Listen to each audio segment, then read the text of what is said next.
الحقيقة الحديث عن المسجد الأقصى المبارك وعن علاقة المغاربة بالمسجد الأقصى المبارك حديث ذو شجون، وحديث كله مفاخر ومآثر.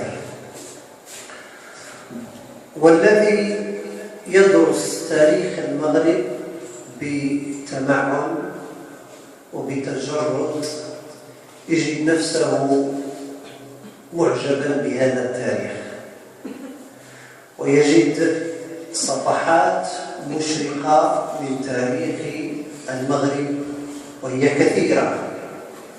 ولا أبالغ إن قلت أن تاريخ المغرب أو دول المغرب التي تعاقبت على حكمه من الأدارسة إلى العلويين، من الأدارسة ثم المرابطين ثم الموحدين ثم السعديين، لا أبالغ إن قلت أن دولة المغرب كانت تضاهي الخلافة بالمشرق. بل هذا يعني ليس كلامي، بل كلام مؤرخين معاصرين منصفين ليسوا مغاربة. الخلافة بالمشرق ضعفت في فترة من الفترات، في الوقت الذي كانت فيه الدولة في المغرب دولة يعني متقدمة ودولة متفوقة من نواحي كثيرة. تاريخ المغرب تاريخ حقيقة يدعو إلى الفخر، يدعو إلى الفخر. الذي يقرأ تاريخ المغرب بتأني وبموضوعية وبتجرد لا يسعه إلا أن يفتخر بهذا التاريخ وبالمحطات التي مر بها. علاقة المغاربة بالمسجد الأقصى علاقة متميزة،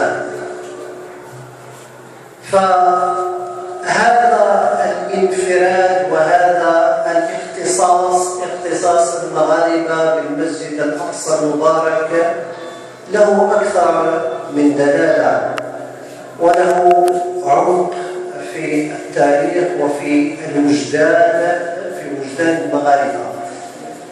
لا يخفى على أحد أن المسجد الأقصى المبارك مكانة عظيمة في قلوب المسلمين، فهو مسرى رسول الله صلى الله عليه وسلم، وهو أولى القبلتين، حيث صلى رسول الله صلى الله عليه وسلم إلى المسجد الأقصى يعني سنة ونصف تقريبا، 16 شهرا، والنبي صلى الله عليه وسلم يصلي نحو المسجد الأقصى المبارك. ثم هو ثاني المساجد التي وضعت على الأرض. فأول مسجد بني كما نعلم هو المسجد الحرام بمكة، وثاني مسجد بني وهو المسجد الأقصى المبارك. وقد ورد في حديث أبي ذر رضي الله عنه أنه سأل رسول الله صلى الله عليه وسلم فقال: أي مسجد بني أول على وجه الأرض؟ قال: المسجد الحرام. قال: قلت: ثم أيه؟ قال: المسجد الأقصى. قلت: وكم كان بينهما؟ قال: 40 سنة. وهذا يدل على أن المسجد الأقصى الأرجح أن الذي بناه هو وضع حدود المسجد الأقصى، وضع حدود للمسجد الأقصى.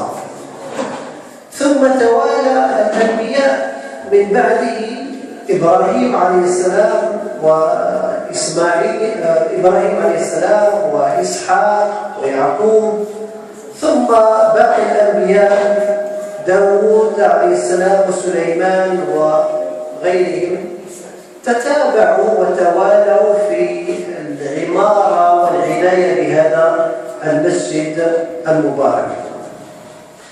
المسجد الأقصى المبارك هذه مكانته وهذا فضله. وقد ذكر سابقا أن المسجد الأقصى الصلاة هو أحد المساجد التي تشد إليها الرحال في الإسلام. فقد قال رسول الله صلى الله عليه وسلم: لا تشد الرحال إلا إلى 3 مساجد: المسجد الحرام ومسجد هذا والمسجد الأقصى.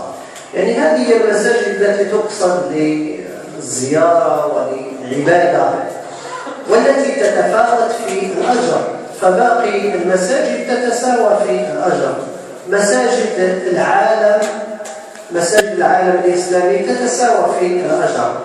تصلي في أي مسجد فلك نفس الأجر، ولكن إذا صليت في مكة فالأجر مختلف، وإذا صليت في المسجد النبوي بالمدينة المنورة فيختلف الأمر، وكذلك إذا صليت